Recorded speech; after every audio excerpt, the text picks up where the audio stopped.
So welcome to the Continuous Delivery with GitHub Actions workshop. Good afternoon, good evening, good morning. My name is Yadav Jayaraman, and I'm a solutions architect at GitHub. And I've been helped with the wonderful folks, Prem, Thomas, and John Bebach. You must have met them in the previous workshop. And they're going to be manning the Slack channel. So when I'm presenting, if you have any questions, they will be helping you out. Oops. So I just want to get talk about the agenda we have today, and then we'll get started.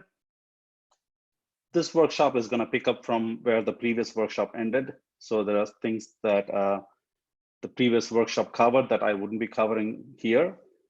If you had missed the previous workshop, there is going to be a link at the end of this presentation. You can go to that link. There's also going to be recordings available of the workshop that you could go back to. And we're going to start by setting some context on, hang on, let me share my video.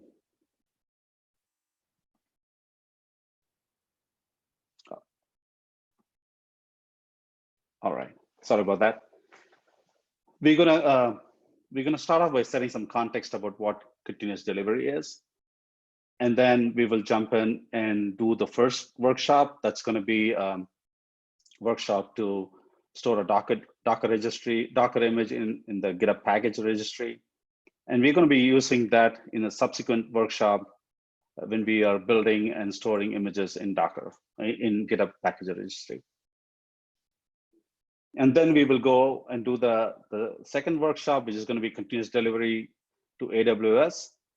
And lastly, I will have some extra, if we have extra time, we can cover doing continuous delivery to Azure and ECS. That's taking the container image that we created and then deploying to ECS.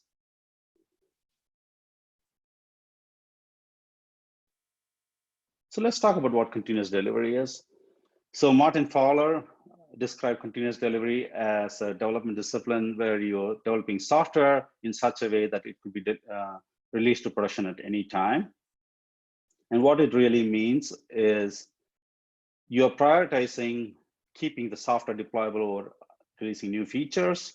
So you are abstracting the key elements of software development, like building your code, writing a test, packaging the dependencies, and then creating a release, and maintaining that code takes a higher priority than deploying new features and capabilities to your software. And what it means is we're going to keep the code always deployable, and we're also going to ensure that the different environments that we're going to deploy the code to, we are able to bring that into version control. And we're going to be able to do automated deployments to any environment if desired, so that we can actually safely and securely and sustainably deploy code to production. And we have a good, fast, automated feedback when production changes are made. When somebody is making a change, we have a good feedback on whether the code is production ready. Well, this one, continuous delivery, does not deploy code frequently, does not deploy code automatically to production. But what it does is it makes the decision to release code or not a business decision, and it's controlled by compliance and regulatory constraints rather than a technical issue.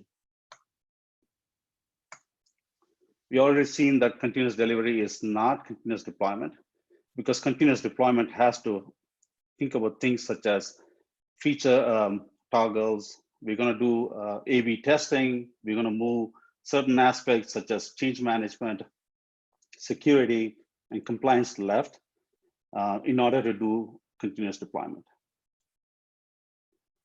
Continuous delivery doesn't have to be a fully automated process. We can have gating process in continuous delivery where code is promoted from the feature branch to production. And it's not certainly restricted to deploying to cloud. You can deploy code to your local on-premises data centers, as well as to any kind of a cloud provider. And it's certainly not constrained to certain architectures such as microservices or deploying to containers. One of the key things with when we talk about ability to deliver code is its ability to make changes frequently and release frequently. And GitHub Flow enables teams working on features to do this in a safe and secure manner. So the key thing with GitHub Flow is there is a master branch which is kept in a releasable state. And when teams want to have a new feature developed, they're going to create a feature branch, and then they're going to make commits to the feature branch. And once commits are checked in, you're going to have your CI pipelines run, and they're going to make sure that the code is according to your code quality standards, your acceptance, your unit tests and your integration tests pass. We can also at that point create a pull request to start a conversation around the code change. And the team discusses the code change, they make more additional changes, the CI builds run. At some point, they decide that the code is ready to be merged. At that point, there is going to be a manual process to trigger the continuous delivery pipelines and continuous delivery workflows. And the continuous delivery workflows are going to deploy the code to a staging environment, and they are going to do acceptance testers. And it could be a manual or an automated acceptance test. Once those tests pass, then the code is merged to the master and the code is deployed to production. Now, if you're doing a continuous deployment, you could as well do the deployment production while you're on the feature branch. And then you can use feature toggles to do some A/B testing. And then if the tests pass and you're happy that the code is going to work fine in production, you can then merge the code to master. With that ground setting, let's get started on the actual workshop itself. For the workshop, the prerequisites are you need a GitHub account, you need Learning Lab, you need to have access to Actions, and make sure that you have access to GitHub package registry, you're signed up for that. We would also be using a personal access token, so we should create that. On the AWS side, you need to create an AWS account. You need to create a IAM user with the right permissions, because we're going to create an S3 bucket and we're going to use the AWS secret key and access key.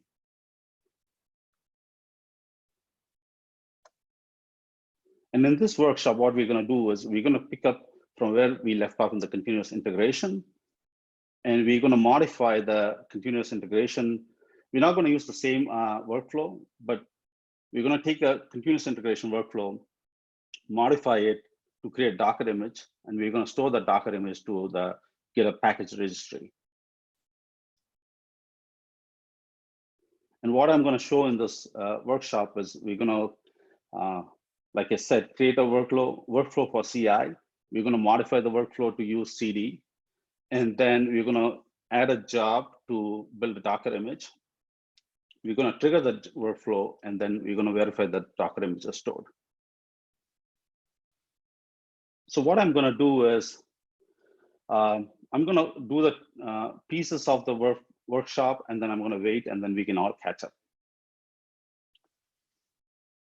In order to start the workshop, I have a short link here. You can go there, or you can also go to the lab.github.com, search for the GitHub Actions, and choose this action, publish to GitHub packages, and then you can join the course. I've already signed up here. Once you sign up for the Learning Lab, you're going to see this screen.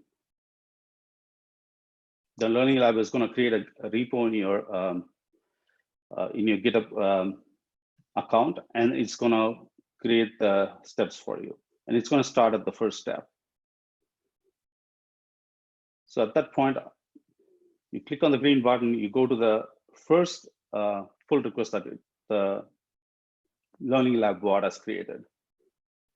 So what it has done is it's also created as a templated workflow file. And what we have to do is we just have to make sure that the workflow file is moved to the right location.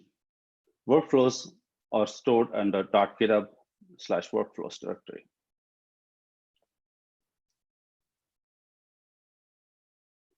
So I can just go here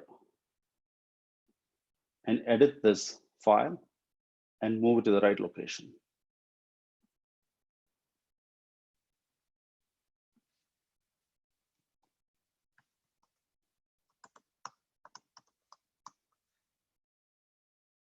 And let's take a moment to kind of look at the workflow file itself. Like any workflow, it's going to have a trigger. In this case, it's going to get triggered when there is a push to any object that's got a path of Docker file. It's got one or more jobs. Jobs run on runners. We're using the Ubuntu latest runner here. And each job can have one or more steps. And steps could be an action or it could be a command. And actions by themselves could be either a Docker action or could be a JavaScript action. The first action we have is a checkout action, which is basically going to check out the code based on what the event triggered this. So if it was a pull request that triggered this, then it's going to be based on the latest commit that or the branch that it was based on. If it was a push, then it's going to be based on the latest commit that was pushed. And what we're going to do here is we're going to check out the code and we're going to install npm, and then we're going to run some tests. The tests themselves we are doing a matrix test like we saw in the previous workshop. And we are using Node.js 10 and 12, and we're going to run on 2 runners, Ubuntu latest runner, and then we're going to run on Windows 2016. There is a bug in this code. It says Ubuntu latest. It should be Ubuntu latest, but it should not really impact because there's another reason, because this variable is not used anywhere here. It should be used here, but it's not used here. What a matrix build does is it's able to create multiple versions of your build based on a matrix of parameters. And these builds will run in parallel. All builds by default would run in parallel unless you are specifying a dependency to say all jobs run in parallel unless you're specifying a dependency. For example, you can say a dependency for a job to say this job needs the previous job to be run. So let's commit this change.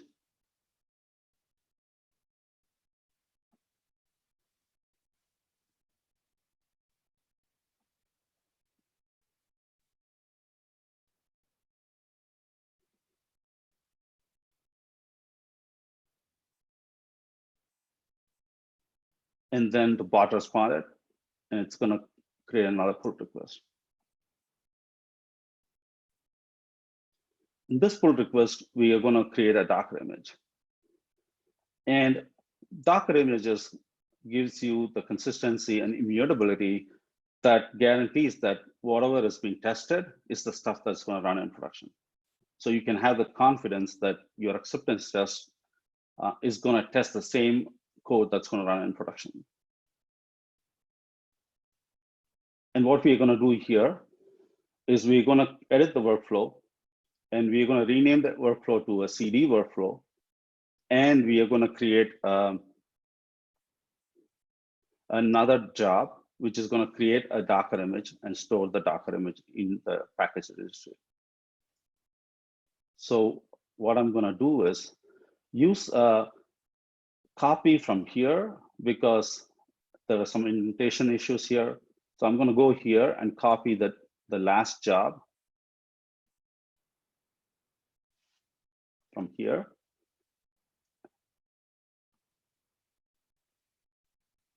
Now I kept this tab open, and that branch got merged.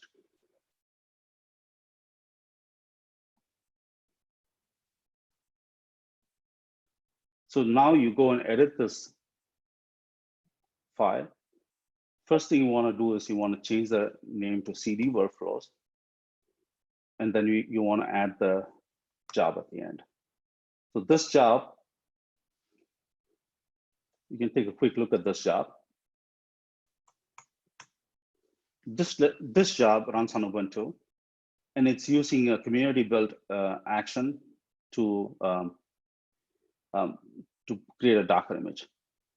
It also, the first step in the job is really to get the build artifacts from the previous job.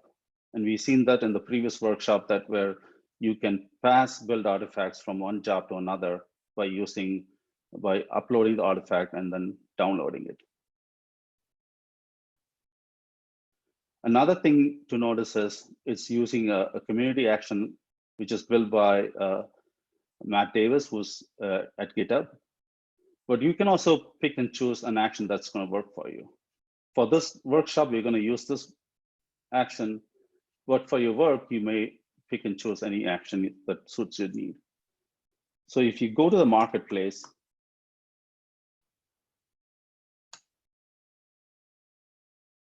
you can search for, like, even there's Docker has an action, which is a really good action to use. So there is this action that's built by Docker, which is pretty neat. You could use that.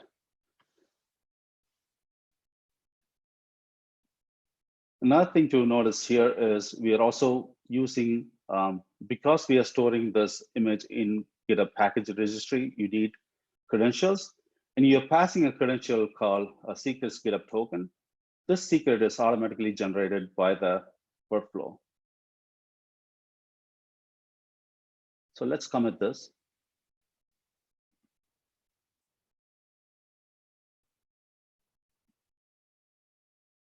And now you should see the bot run.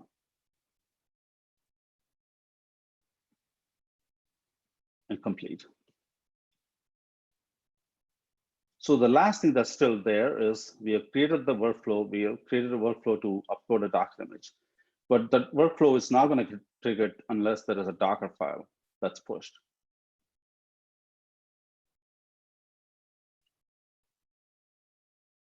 So we're going to create a Docker file. And we have a Docker file to create a base image. This is going to be the base image for the Docker image that we're going to create with our software on it.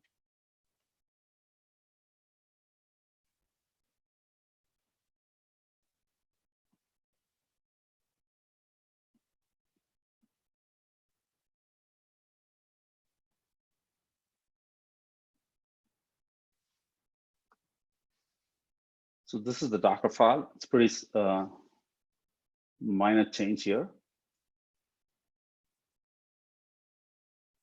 And you commit the change, the bot should respond. And because we pushed the Docker file, you should also see a workflow kick in, and it's going to do a build. You notice that it's setting up first it set up the job, and then it's doing a checkout, and then it's doing an npm install and build. And because it's going to do 4 builds, because there are 4 combinations of the matrix.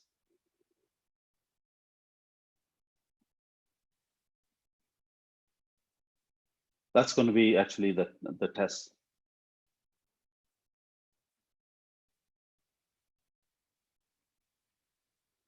You may ask that, why is it doing the 4 combinations? I mean, I did not specify the Ubuntu latest in my workflow. I mean, I did specify it as a strategy, but I did not specify it as the runner. The strategy just combines all combinations of the variables and then creates the jobs to run.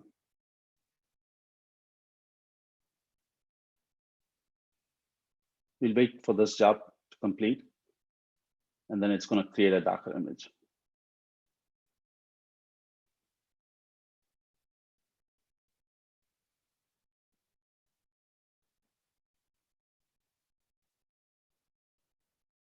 While this is running, I will quickly show another GitHub repo which has the completed exercise, so we don't have to wait for the Docker image to be there. Yadav, sorry to jump in. I think there's a message for you in the chat.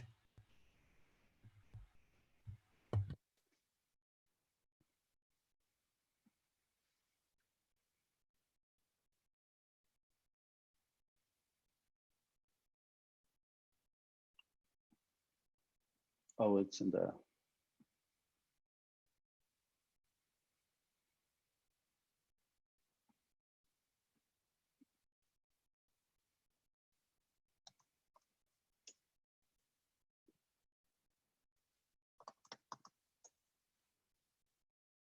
All right, so let's look at the tests that are running here.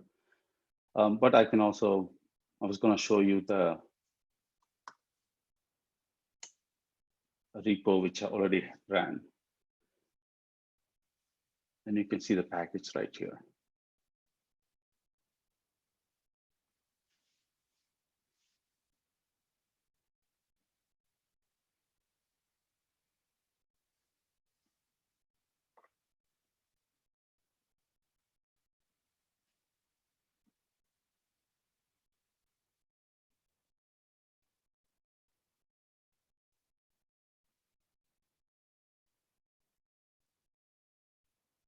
But this job also has to run.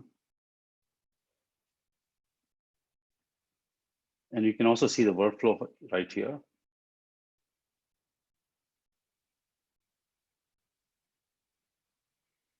One of the nice things about this is when the build is running, you can look at the logs. If you want to troubleshoot the logs, you can also download it.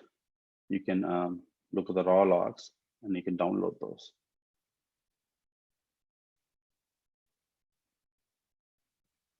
So while this is running, I'm going to take a pause, and what we can do is we can get everybody else get caught up to where we are.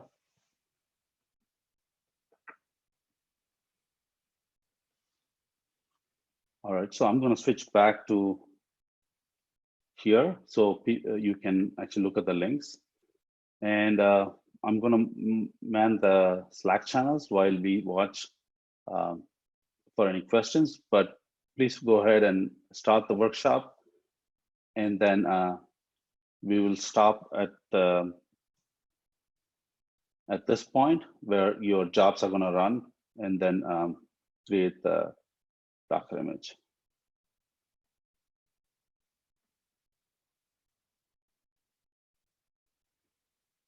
So you will see the Docker job kick in, and then it's going to create the Docker image.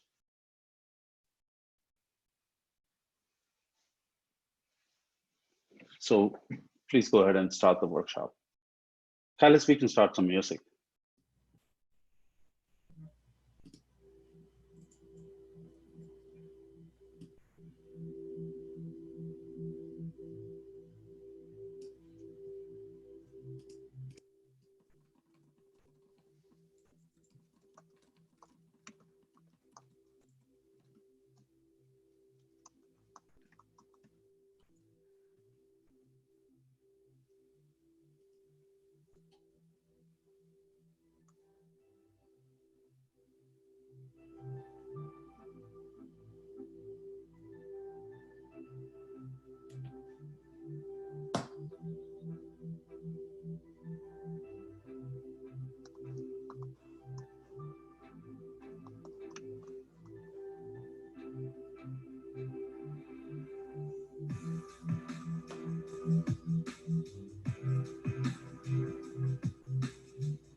We'll give another couple of minutes and then we get started again.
All right, let's get back.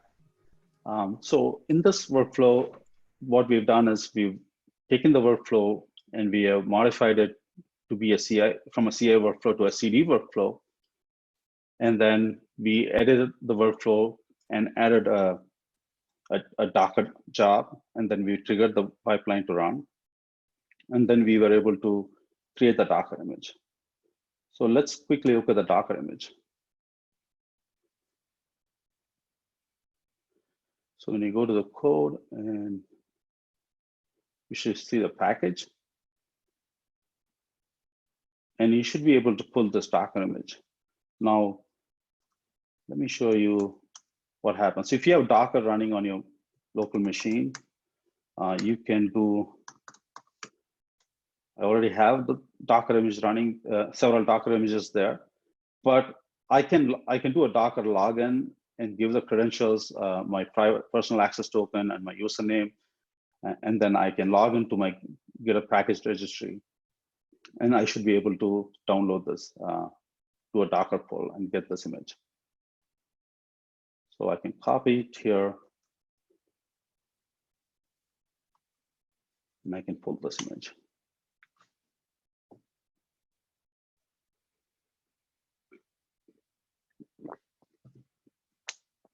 And now I can also run this. So if I list my images, I can run this.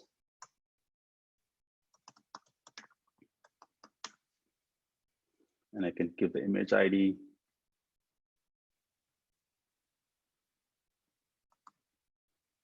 And I probably should expose the port. So I'm going to expose the port 8080.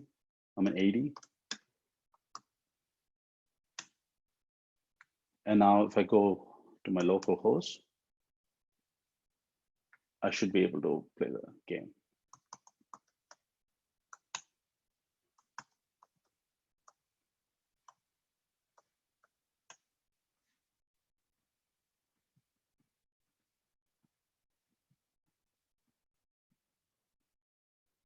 All right.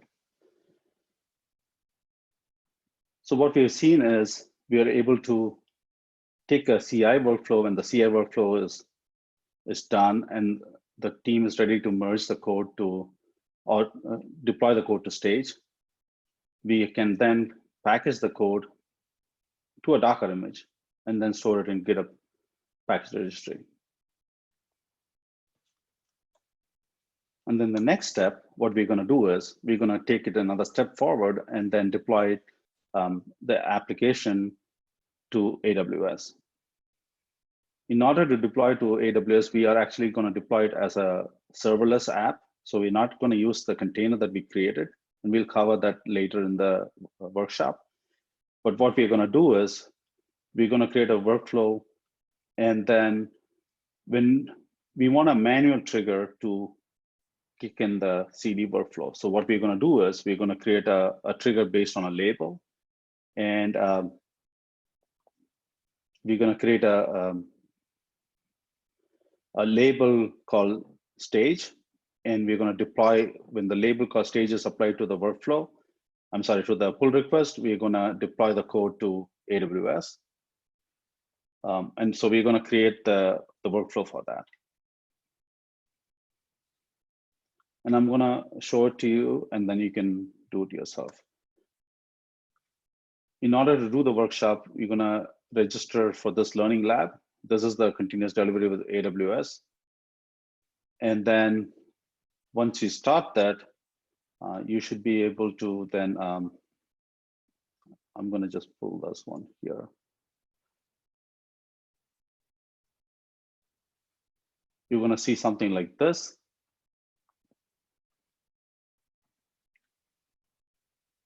And then we will start from here.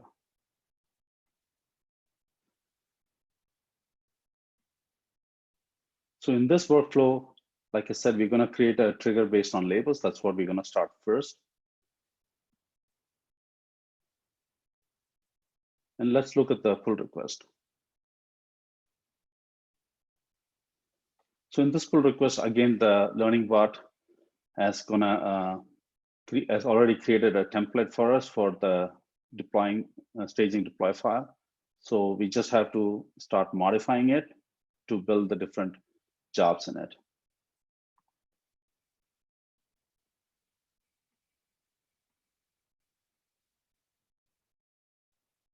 First thing we want to do is you're going to put this in the right location. So by default, it puts it under the change this directory, and we're going to change that to the workflows directory.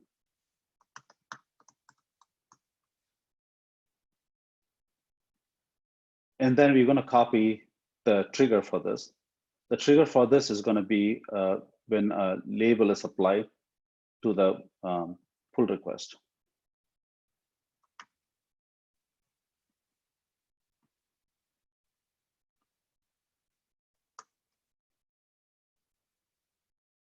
Obviously, this workflow is not complete. It's not going to run. But let's go ahead and commit the change.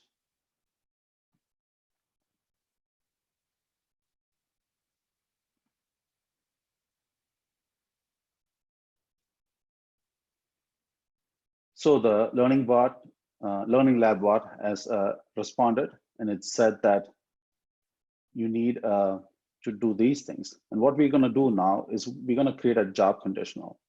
A job conditional is basically an if statement, which is going to say, based on a certain condition, we're going to trigger that job. And we can use, in this case, we're going to check whether a stage label is applied. And we want to then trigger the job based on the stage label.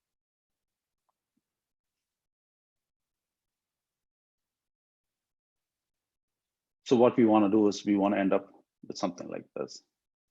The neat thing with actions is it's going to give you some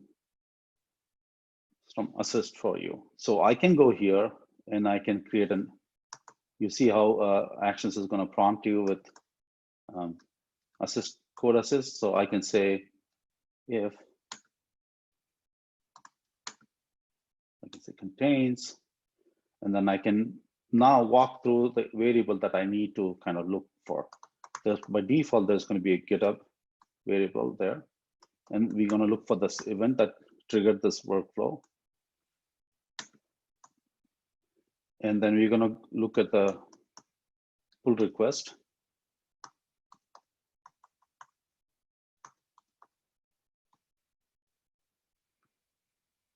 And we're going to get the array of labels. And it doesn't matter, we're going to use a wildcard to say if any of the label has a name, and I'm going to say the name as stage. I want to run this. So that's what pretty much we have done here. So we said if contains a GitHub event with the pull request has labels, and one of the labels is stage, then you want to run this job.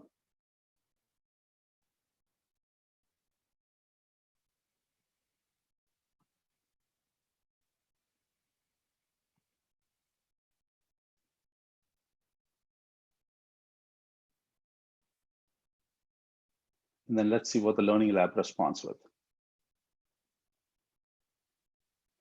So we have a job that's going to get triggered when a label is applied, but we still want to build the code, and then we want to then deploy the code to AWS. And before we start this part, because this one needs your AWS account to be set up, I'm going to just take a pause here, maybe for 5 minutes while you all get caught up. So let's go back to the Learning Lab. Let's register to the lab, and then we will just get to the point where we put the job conditional. And I'll be manning the Slack channel if you have any problems. Thank you.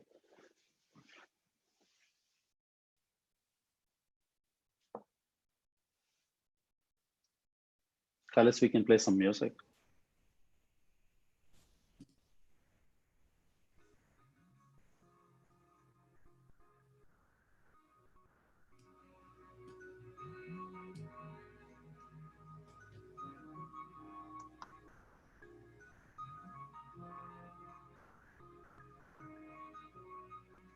We're going to go and do this Learning Lab. I'll put it in the Slack.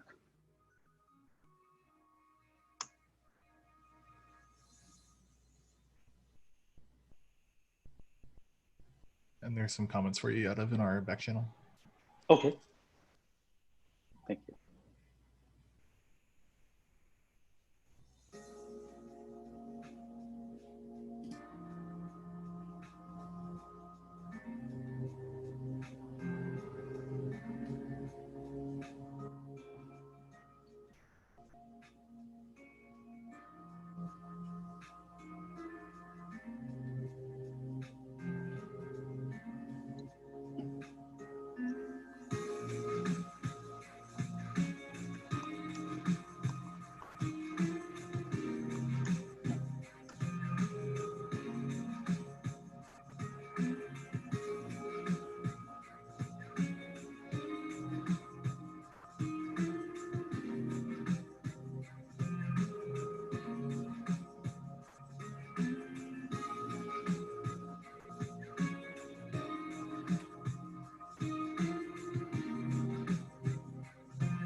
All right, let's get started. I'm gonna quickly switch my monitor so that I see on the Slack that people are having difficulty seeing my screen.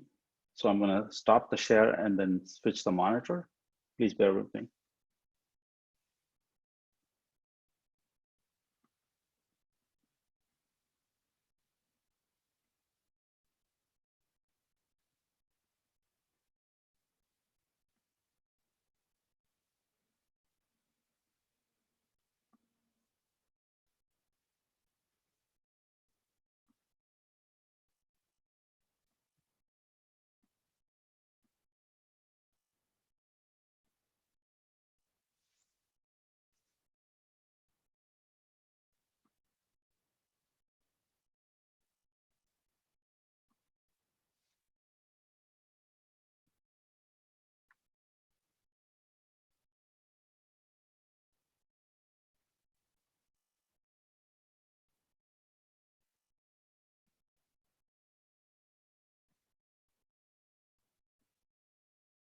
All right.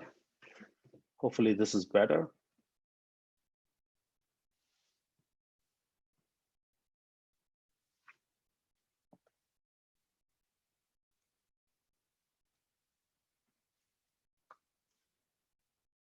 All right, so we right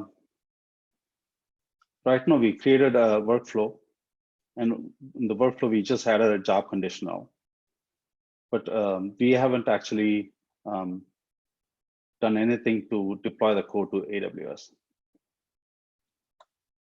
So next, what we're going to do is, I'm sorry,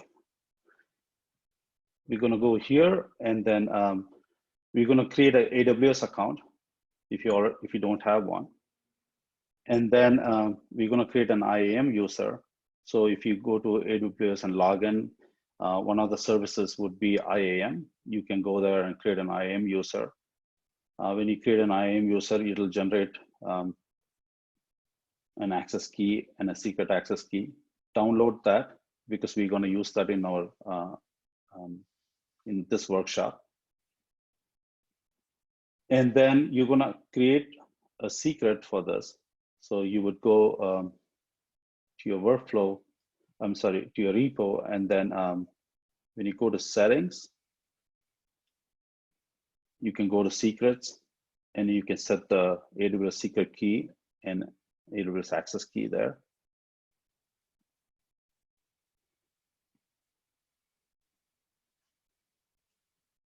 And once you set that, we can then go and create another job that is going to deploy the code to AWS.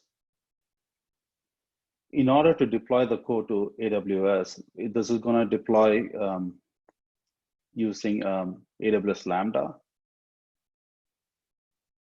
So you also need to create some files for it, but we will get to it in the next step.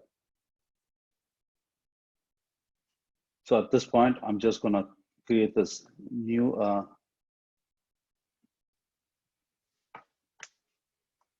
step here, this new job here, and just copy this entire file and then replace it.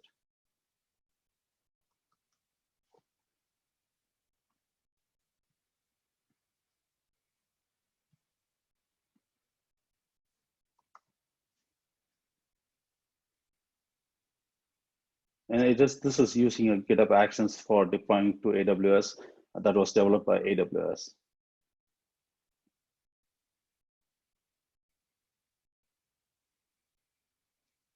Actually, no, this one was created by GitHub, sorry. So I'm going to commit this change. And you should see this workflow pull request update. And now we can delete the staging workflow.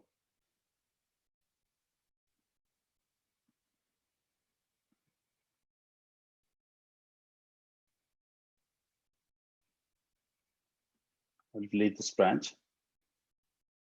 And we're going to have another workflow created now to configure the service AWS.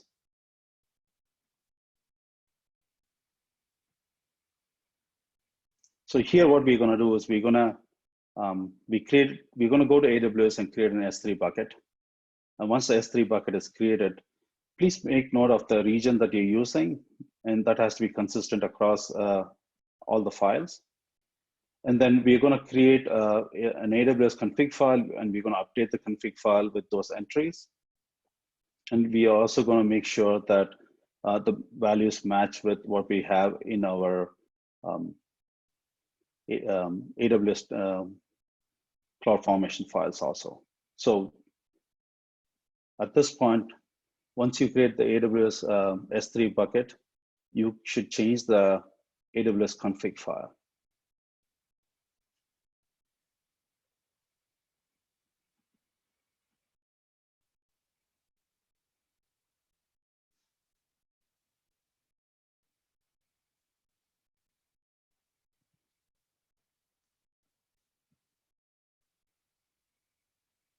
In this AWS config file, you want to give a stack name that's unique. So I'm going to give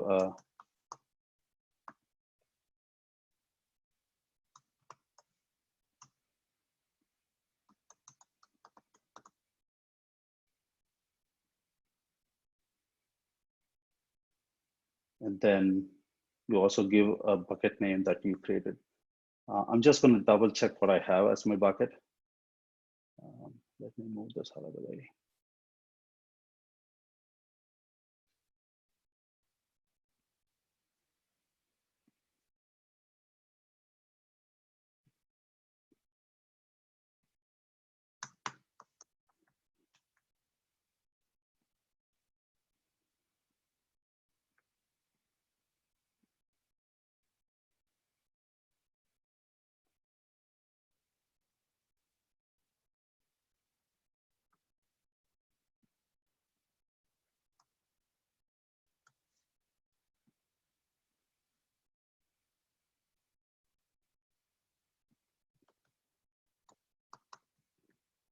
Okay, so that's the bucket name I have.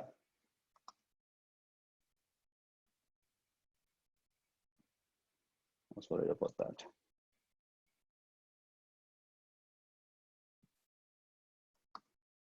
And I'm going to create a, I also kept the stack name as the same as the bucket name. It doesn't have to be. And then my region is US West. Make sure that wherever the bucket is, that's the region here.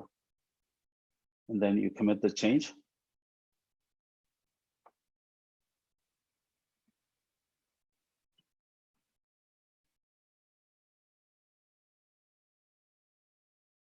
Now, the last thing to do is we're going to create a SAM template file. This is basically a CloudFormation file for deploying your AWS Lambda application. So let's quickly look at the SAM template file. This file is created for you by the Learning Lab bot. So I just have to be on the correct branch.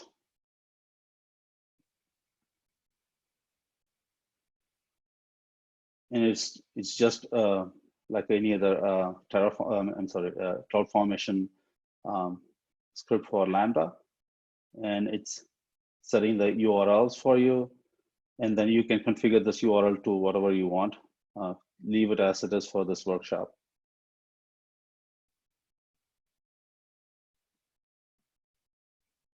Go to the pull request, and then we're gonna just approve this request, and then we should be good.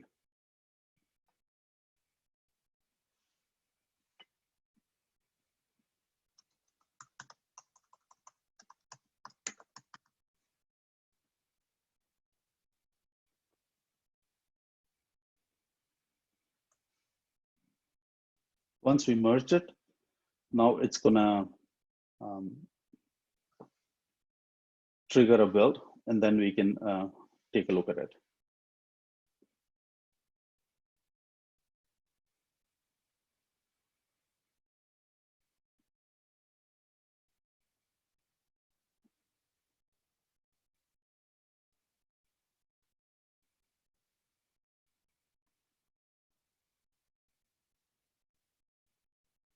So the last thing we want to do is now we want to apply the label so that the workflow gets triggered. So what I'm going to do is we're going to add a label.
I'm sorry, I'm still in the wrong one.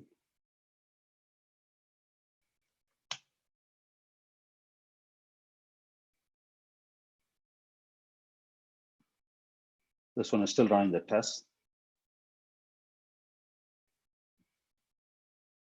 Oh, actually, it's running the Node.js to AWS.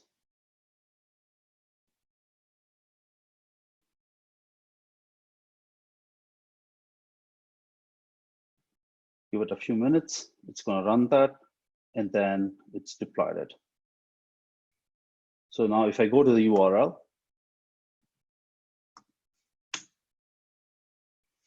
the app is running there.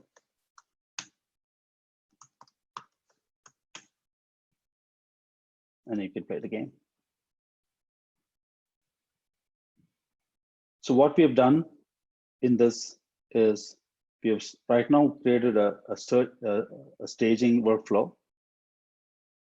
And in the staging workflow, what we've done is we have created a trigger that's going to be based on a labeled event. And there's going to be a job that's going to get triggered conditionally based on a value of the label. We are looking for a label with a value of stage. And that job is going to build the application. And then there's another job that runs subsequently, and that needs the previous job to complete. So it's going to run sequentially. And that job is going to check out the artifacts from the previous job and then deploy it to AWS. In order to deploy to AWS, we have to create a secret key. We have to create an IAM account. We have to create a secret AWS access key and secret key. And we have to store that as secrets. with these values. And those values are referred to in the workflow file right here. You also have to make sure that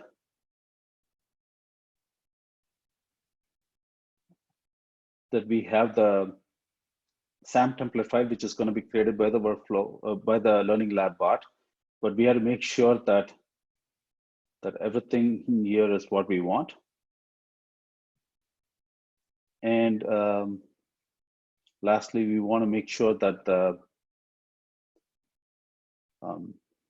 there is a file called AWS config under the .github directory, and that has your S3 bucket that you create here.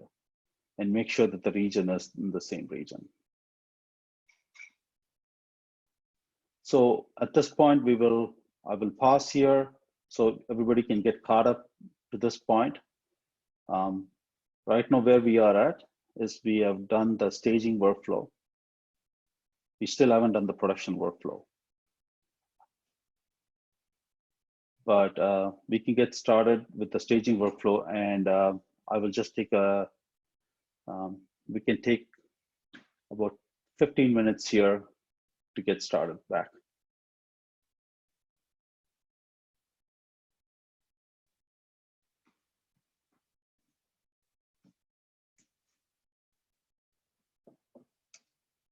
And Kailas, we can play some music for 15 minutes.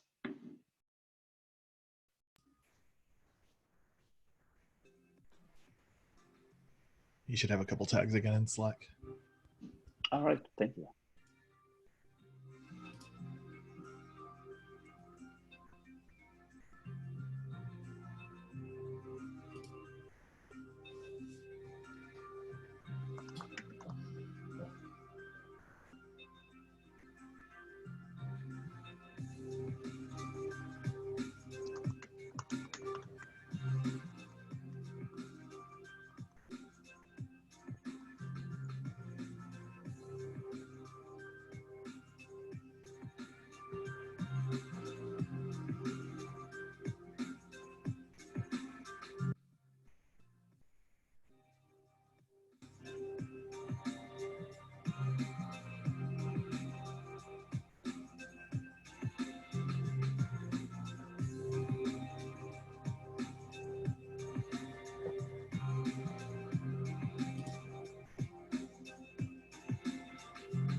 So are we doing? Are we good? Do we need more time? It looks like we should still give some more time.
All right, if somebody needs more time, can you just post it in the Slack channel?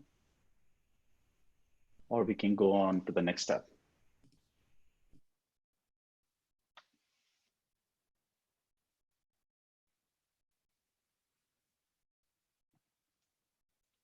Okay, great. I think we are good. So let's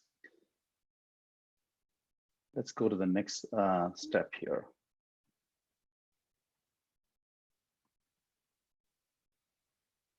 So now we're gonna do follow the pull request and create a production workflow. Again, we're gonna just create a template workflow file using the link.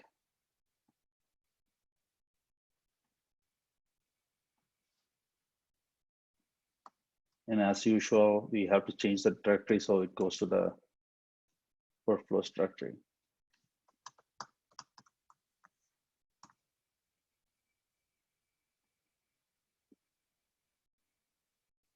So we commit this.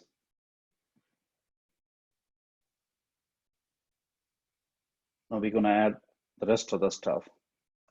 So what we're gonna add is pretty much, we're gonna add a job to do the build, and we're gonna add the job to deploy to AWS. In this case, we're gonna just do the pretty much the same thing that the staging workflow did, except the trigger is gonna be different. Here, the trigger is gonna be when there's a push to the master branch.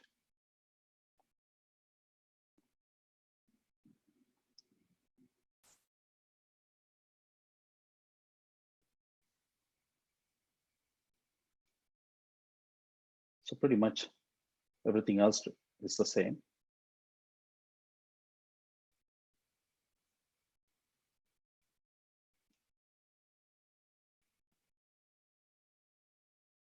Now, the last thing we want to do is we want to repeat what we did in the previous workshop, and we're going to create a Docker image and then store that into the package registry. So we're going to add this last step. And in this case, just make sure your image name is unique.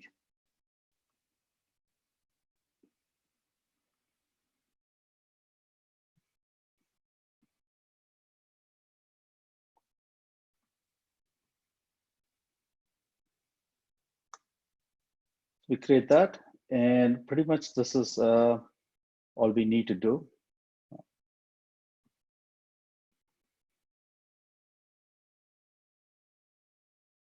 So once we do this, the bot should kick in and say, yes, we are ready to merge.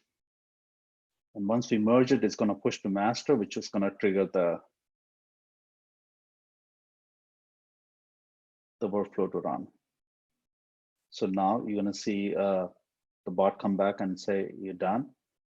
And you should, if you go to the Actions tab, you will see that there's going to be the merge even triggered the workflow to run.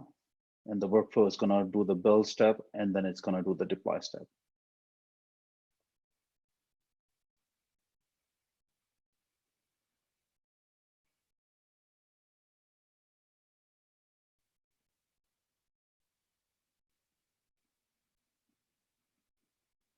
And then it's also going to do the Docker step.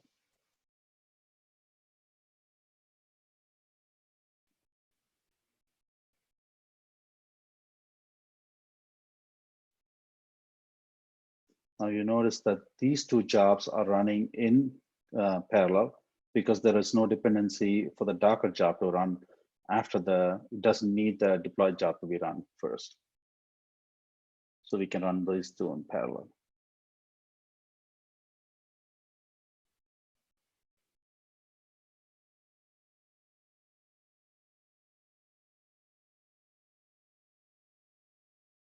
And now if I go back to my code, and I should see this package here.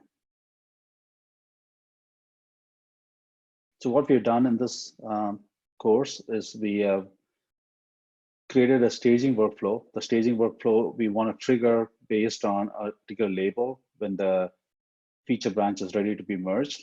That triggers the workflow to run, do a build, run some tests, and then deploy the code to a stage environment, which is in our case an AWS.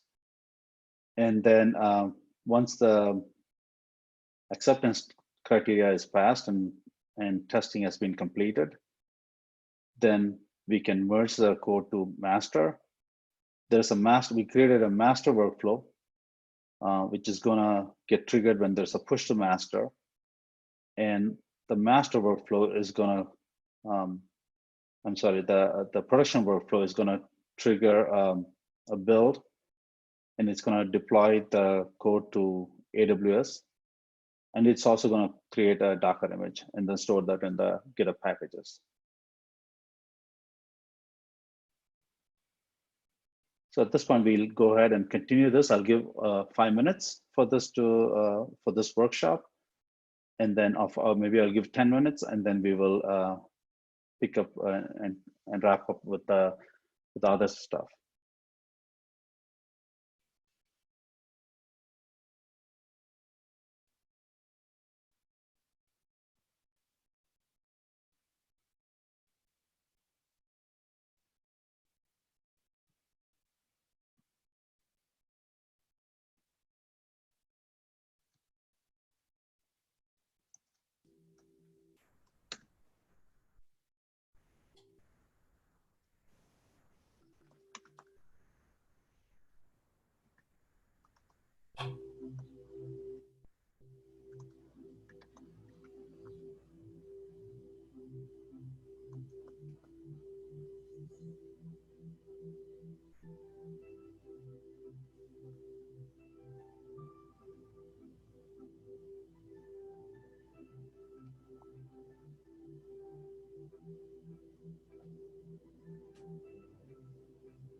All right, we can get started back up. So we have done with in this workshop, we are done with the continuous delivery workflow. So we have created a Node.js app.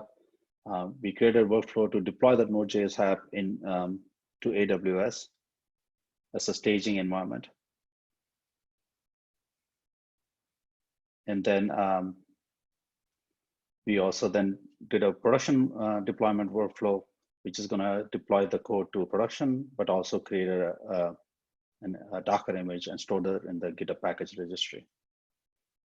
So next, what we're going to do is we're going to quickly look at two other possibilities, because we had actually one of the great things with creating container images is we could then use the container image and then deploy that same container image that we deployed to stage to production. And in this example that we saw, we were deploying not a container, but we were deploying as a serverless app. But you could always take the container that we created and then deploy it using ECS, for example, or you can use Azure and then you can deploy it using Azure to app service. The nice thing about deploying to Azure is there is already there's already a learning lab that is available for you. So you could go to this learning lab. Just have a shortcut for it here, but you can go to this learning lab and you can sign up. This learning lab is very similar to what we have, what we did with AWS, except it's going to deploy to an Azure environment, and it's going to use containers to deploy to an Azure app service. So we can take a quick look at this one. We're not going to walk through the lab here, but I'm going to show what needs to be done. So here we are, if I go to the particular branch that we are interested in, let's look at this Azure configuration branch. And we can look at the workflow here. So the nice thing with this, with Actions is not just for CI/CD. You can also use Actions for doing infrastructure as code. And this is an example where we are doing Actions to spin up an Azure environment and then spin it down. And if you look at this workflow is similar to what the workflow we did with AWS. It's going to get triggered by the labeled event. But we're going to use a different label here. We're going to say spin up environment. And when we apply that label to the pull request, it's going to deploy, it's going to do certain infrastructure stuff for you. So it's going to create an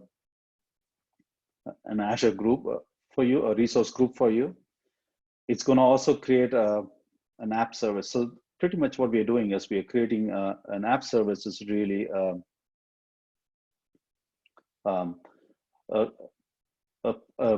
something similar to ECS. It's a service. It's a deployment methodology where you're running a container-based application in an app.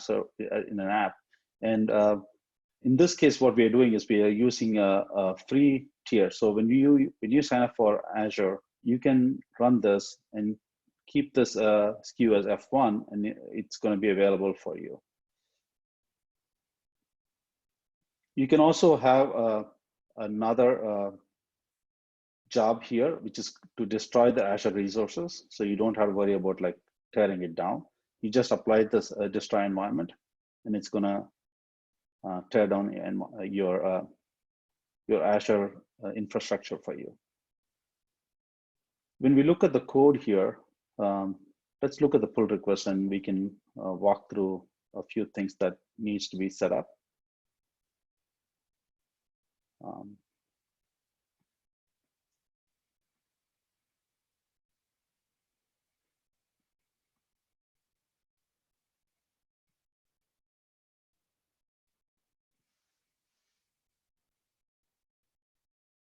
So what we need for this deployment is you need an Azure account. And then once you have an Azure account and you need Azure CLI, And with the Azure CLI, you would create a service principal. This is similar to an IAM user. So you're creating that with the role of contributor, and you're giving it only a scope to that particular subscription that you have. You can also do other things, like you can specify a resource group here and not create a resource group in your spin up environment. You can do more fine-grained control here. And once you create your service principal, you provide those values as secrets in your repo. So you're giving the Azure subscription ID, and also you're giving the Azure credentials. The Azure credentials is basically the JSON that you get when you run this command, and you store that. Once you have that information, then all you need to do is then create that. All you need is to create the workflow file, and it should deploy your code to Azure. You don't need any other additional configuration files there. So if I look at this configure Azure environment job,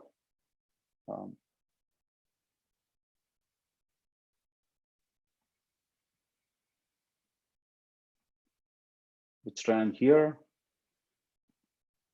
The job itself has an Azure login. This is where it's going to use your Azure credentials. You're going to log in to your Azure environment. Basically, what's happening is from your runner, you're logging into the Azure environment.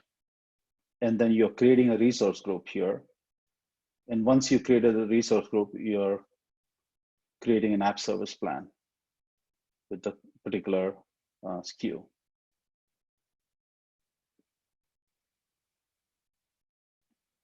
Once your environment is configured, and you configure that by just applying the label, you can also do a staging deployment using by applying a label. So I'll take this one and see. Yeah, so this one deployed it. So when we look at this one, it's very similar to what we did. The workflow is very similar to what we did with AWS. You build the application, you build the image and store the image in get a package registry, and then you're deploying it. So in this case, deployment is dependent on the container being available in the package registry. And this is going to, with zero downtime, deploy the container and then start the application with the new container there. So when we look at this, the deploy app to container, we can go here, and then you notice that it's deployed and it's given you a URL here.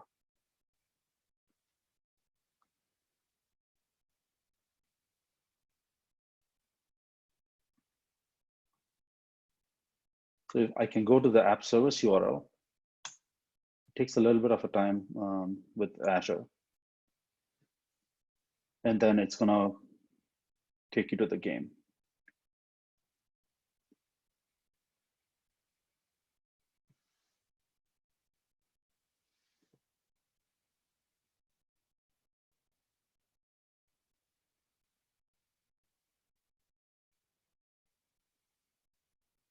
It's a little slow.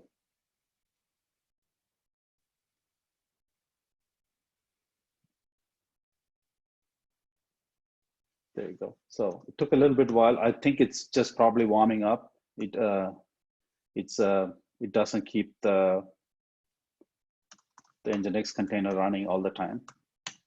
So you have the game up here. So this is a nice alternative if you're gonna run with, if you don't have AWS credentials, or if you don't have an AWS account, then you could always do this. You can do the Azure Learning Lab, and it's pretty similar to what we did with AWS. You can also then, another option is, if I'm running on AWS itself, but I want to deploy the containers, then you can also do using ECS. So there is no learning lab for this, but I can walk you through the steps for this. So I have a shortcut for this. So this is the same lab that we did for AWS, but I modified it a little bit so that I can deploy to a container service. In this case, I have added a code in this particular branch. So the way you do it is you have on AWS, you create a ECS cluster. You create an ECS task definition. That task definition could be just a template. So if you look at this task definition, I have a task definition here, and I have specified an image here. But I also, in order for this image to be pulled from GitHub package registry, I need to create a repository credential secret in AWS. And then I have to store your personal access token, your repository URL, and your username there. Once you create a repository credentials, you take the ARN, and right here, when you configure it, you configure you provide that ARN here. I'm using Fargate here so that I'm not going to be, you can also do an EC2 kind of a ECS job, but this is much more cost effective for you. And you also have to make sure that you have the appropriate AWS roles for ECS. If you follow any kind of documentation that AWS provides for creating ECS, you should be able to set this up. And once this is set up, if you go back to the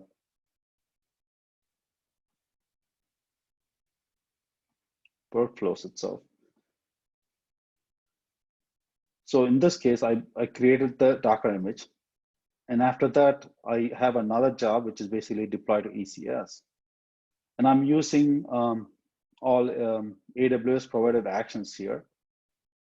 So you can go to the marketplace and look for AWS actions. So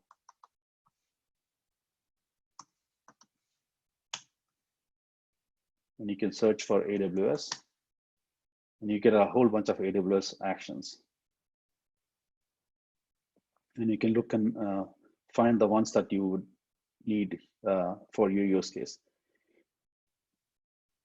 For our case, am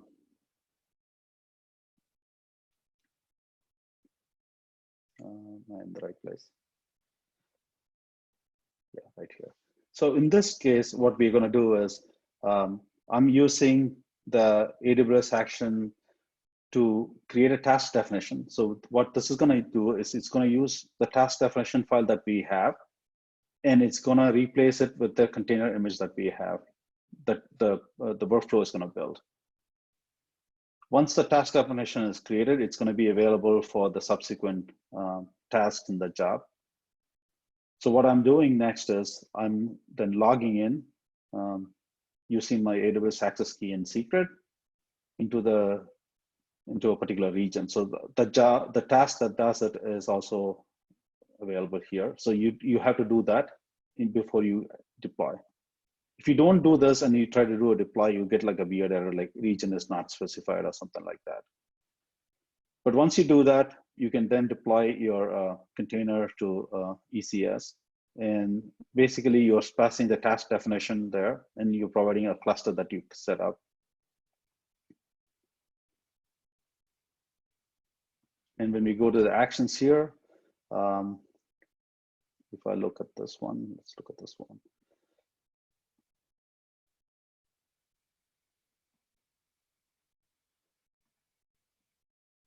You basically deploy. So you don't get the URL here. So one thing you need to do in that case is you have to go to AWS to get the URL. But that URL is really something that you specify when you create the cluster.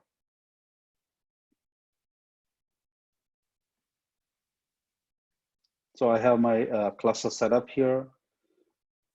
It's running one task. It's running a Fargate cluster. So I have the public IP here. And I can go to the public IP, and I have the app running.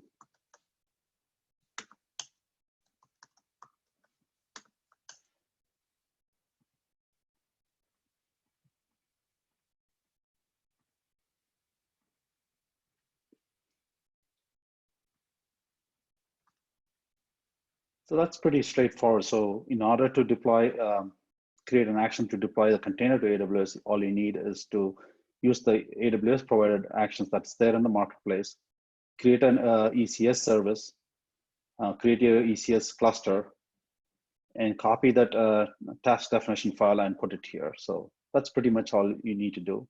And then you should be able to deploy it. You can also do other things like deploy to a Kubernetes cluster. And there are, Azure has really nice actions for those. So if you go to the marketplace and then look for, there's a whole bunch of actions that are available. So you could also deploy to a Kubernetes cluster from your workflow file.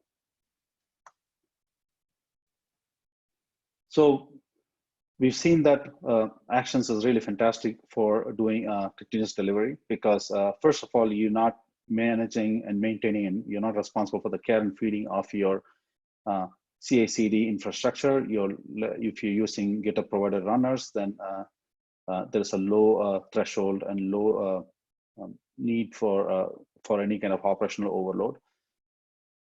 It's cloud agnostic. You can provide your own runners which are running on your premises, and then you can run your tasks and target to those runners. You can also deploy to any kind of cloud environment or a non-cloud environment. The big advantage with using Actions is it's got a rich ecosystem of developers who are building actions, who are contributing actions. You can look at those actions when you go to the marketplace. You can pick an action.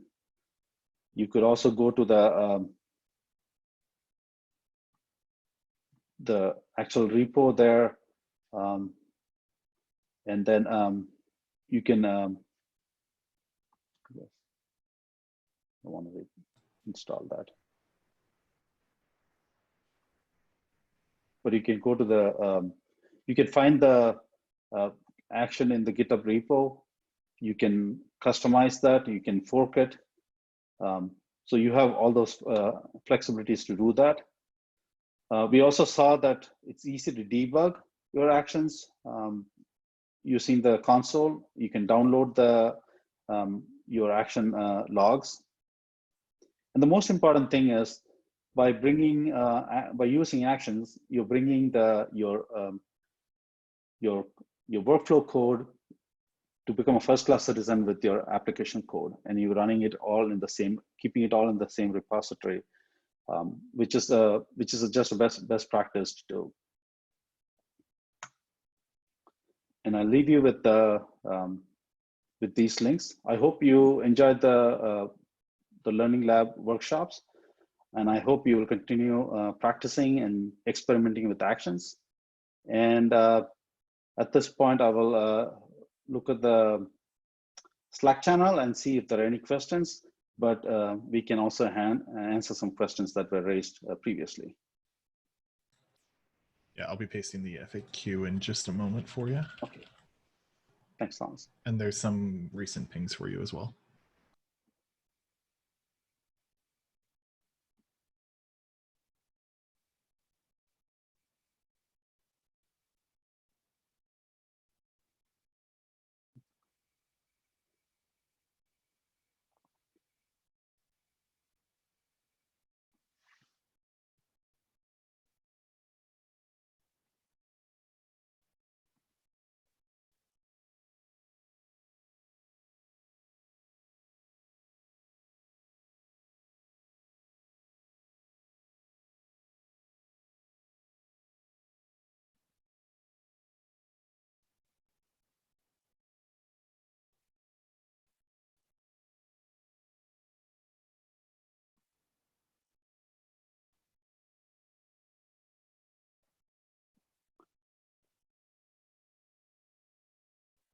All right, so I will go through the questions that we have. Let's see. Wow, there's a lot of questions.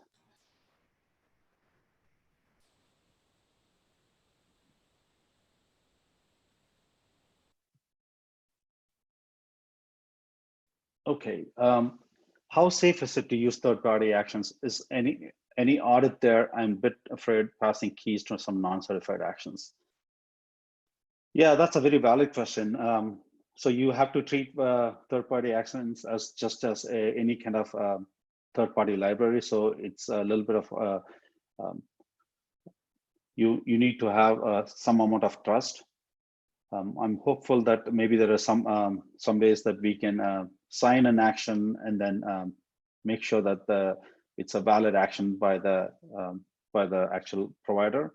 One thing you can definitely do is make sure that you use like the checkout the SHAs for when you're checking out a specific version, in which case you don't have a possibility of somebody changing that reference to point to another commit which has got something that is not safe for you.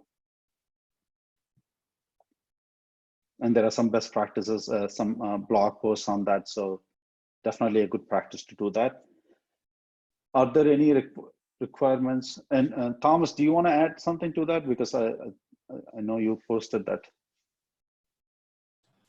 Yeah, the only thing I wanted to add was just in a general sense, you should treat it like Yadav said as a third-party package. So if it was NuGet or NPM or anything else that's open source that you're consuming, you would want to do whatever security reviews you need for that. The great thing about actions on the marketplace, however, is they are all open source by requirement. You cannot post an action to the GitHub marketplace that is in a closed private repo. So you'll always be able to at least see the code, which means you should be able to use third-party tools for dependency management scanning or static code analysis and things like that as well. That's great. So the next question is, are there any requirements for actions to appear on the market? For example, security standards or the network calls done from actions monitored? Yeah, that's kind of what I just answered with the yes, you the did public answer repo that part. Yeah, sorry. Yeah, specifically on that part of the concern was like, does the action have a security review done before it's posted on the marketplace? And the answer to that is no. Similar to potential malicious code being in any open source repository, we don't really look at like execution paths for things like that on GitHub and do any automatic flagging for actions code at the moment.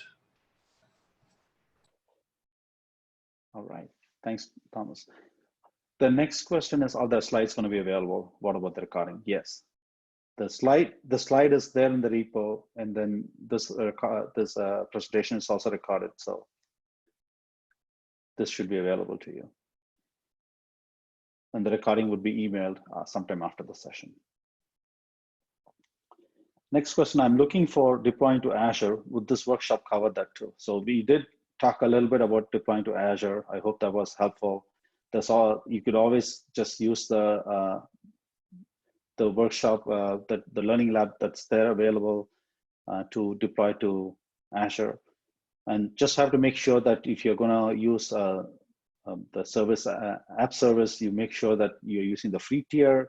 If you're not using the free tier, then make sure that your subscription will support the other tiers.